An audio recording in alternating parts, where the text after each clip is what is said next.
Data could even be intentionally faked, such as imprints of images from halfway around the world set on top of Tacoma, Washington, as Dr. Zhao recently wrote about, that I crafted into a short lesson here. We have amazing capabilities at our fingertips, but we, for example, see our new building in Esri, Redlands, California. Is this real? It did snow for a bit this past February, but accumulations like this is not real. You can do it inside your 3D scene viewer, for example, but it's not real. Or the Berliner who carted a red wagon o' phones to make Google Maps show traffic congestion as a result of those phones' slow movement through a city.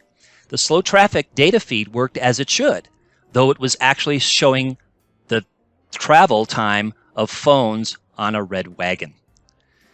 Key information may be left out of the metadata. Sometimes information can only be gained by talking to the data creator with an old-fashioned call, as was the case when I was revising my Lyme disease map of Rhode Island. The rates looked like they decreased from the 1990s to the 2000s. Good news, right?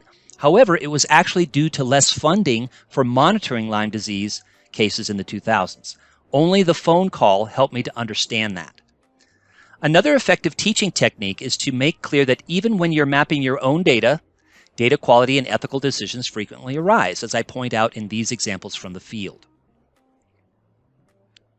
Case studies in your ethics instruction. One set is from David DiBiase at Penn State.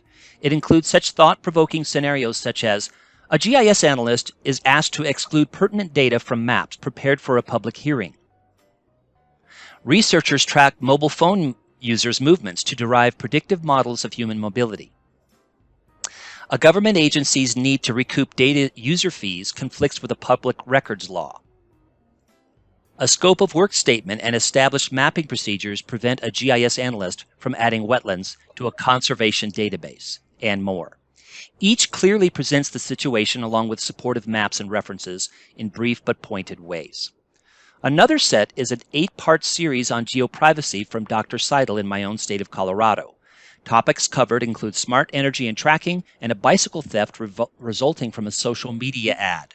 I find them all to be personal and disturbing, but relevant and important to discuss. One of the most intriguing videos features a mock interview with Repo Man, a vehicle repossession company employee, discussing his use of automated license plate reader ALPR technology. The interviewee discusses how the camera system on his spotter car collects license plate data, location, time, date, and photographs of cars along his daily driving routes. He targets certain parking lots and apartment complexes, and his company sells all the license plate location data to police, banks, and insurance companies. Does ALPR lead to uneven surveillance between groups? If so, which groups of people are more likely to be surveilled? Is it fair to target certain neighborhoods or parking lots with ALPR? Should companies be legally allowed to collect license plate locations and pictures? Is it fair to use systematic location surveillance to fight fraud? Repo Man in this video claims he's using mobile ALPR cameras is just like walking down the street recording plates with a pen and paper. Is that a valid claim? Another way to teach ethics is to have students examine gigapan images. I included the image off a tower in China in the discussion in this particular course in modern GIS. Are people's faces blurred? Can you see what's on the dashboards of cars? If so, does all this matter? How many people in a sample of 10 are on their phones? How many people's locations are being tracked with phone apps they're using? Issues of copyright, such as, can I use this picture in my story map, can be turned into effective instructional lessons in ethics. This fosters discussions about best practice, aided by my favorite decision-making graphic on this topic here. Next, ask, should I use that picture?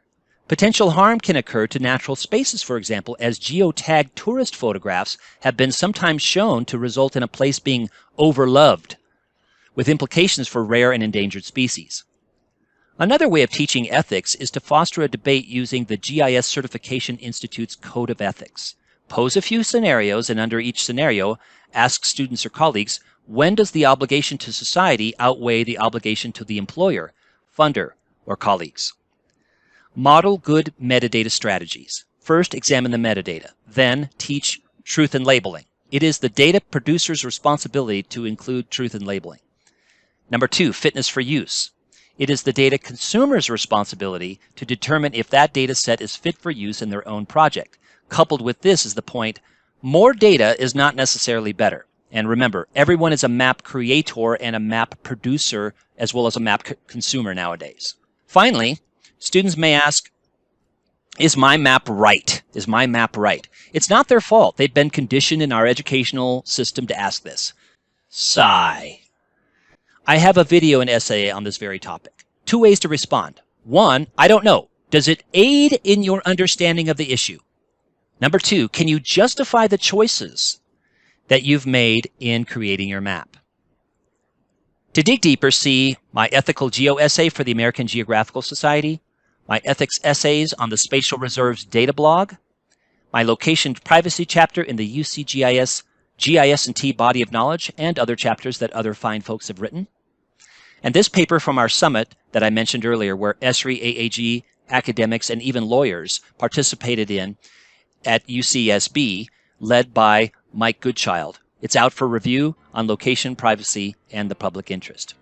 Thank you, and I hope my remarks and examples are helpful today and will be useful in your own journey forward.